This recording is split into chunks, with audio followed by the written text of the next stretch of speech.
നമസ്കാരം കുട്ടികളെ. അന്ന് നമ്മൾ അക്ഷരങ്ങൾ കൊണ്ട് ചിത്രം വരയ്ക്കാൻ പഠിച്ചില്ലേ? അതുപോലെ ഞാൻ 1-2 അക്ഷരങ്ങളും കൊണ്ടാണ് വന്നിരിക്കുന്നത്.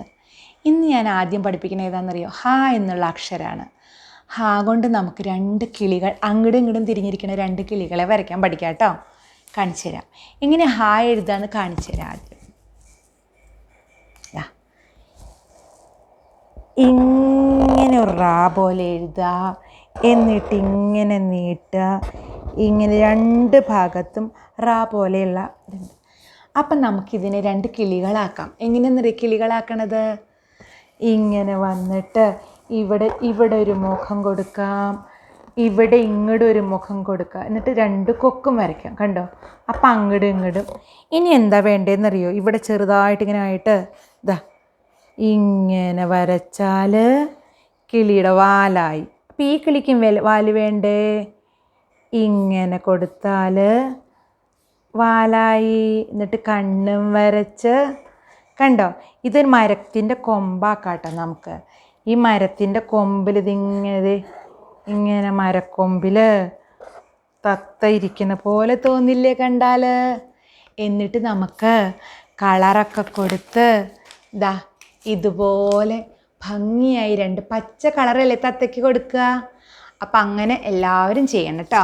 ഹ കൊണ്ട് 2 കിളികൾ അങ്ങോട്ടും ഇങ്ങോട്ടും തിരിഞ്ഞിരിക്കുന്നത്. ഇനി നമുക്ക് വേറൊരു അക്ഷരം പഠിക്കാം. ണ ഉള്ള അക്ഷരം എങ്ങനെയാണ് എഴുതാമെന്നറിയോ? ണ പഠിപ്പിച്ചു തരാം കേട്ടോ. എങ്ങനെയാണെന്നറിയോ? ആദ്യം ഇങ്ങനെ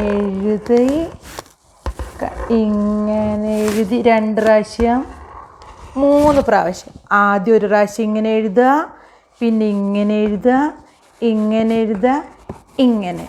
ഇതാണ് ണ. ഈ ണ കൊണ്ട് നമുക്കൊരു പുഴുവിനെ വരയ്ക്കാം. നമുക്ക് വേറൊരു കളർ കൊണ്ടാകുമ്പോൾ നിങ്ങൾക്ക് മനസ്സിലാകും പെട്ടെന്ന്. വേറൊരു കളർ കൊണ്ട് ഞാൻ സ്കെച്ച് ഇടും. എന്നിട്ട് ഈ ഭാഗം ഒരു വായ കൊടുക്കുക, എന്നിട്ട് കണ്ണും, എന്നിട്ട് ഇങ്ങനെ ഇങ്ങനെ ഇങ്ങനെ ണാപ്പുഴുവാണ് കേട്ടോ. കാലൊക്കെ ഉണ്ട്. എന്നിട്ട് നമുക്കതിനെ നിങ്ങൾക്ക് നല്ല ഇഷ്ടമുള്ള കളർ കൊടുത്തിട്ട് ഭംഗിയാക്കിക്കോളൂ. ഇതാണ് ണാപ്പുഴു. കുറച്ച് മുമ്പ്. എന്നിട്ട് നമുക്കിതിനിതേ ഇങ്ങനെ നല്ല കളറൊക്കെ കൊടുത്ത് ഭംഗിയാക്കാം. നിങ്ങൾക്ക് ഇഷ്ടമായില്ലേ? അപ്പോൾ ഇന്ന് നമ്മൾ 2 അക്ഷരം പഠിച്ചു. ഏതൊക്കെയാണ്? ഹ കൊണ്ട് 2 കിളികൾ, പിന്നെ ണ കൊണ്ടൊരു പുഴു. അപ്പം നിങ്ങൾക്ക് ഇഷ്ടമായെങ്കിൽ നിങ്ങൾ എൻ്റെ ഈ ചാനലൊന്ന് സബ്സ്ക്രൈബ് ചെയ്യണം കേട്ടോ. അപ്പോൾ എല്ലാവർക്കും താങ്ക് യു. ഇനി ഞാൻ വേറൊരു അക്ഷരം നിങ്ങളെ പഠിപ്പിക്കാൻ വേണ്ടി വരാം. ബായ്.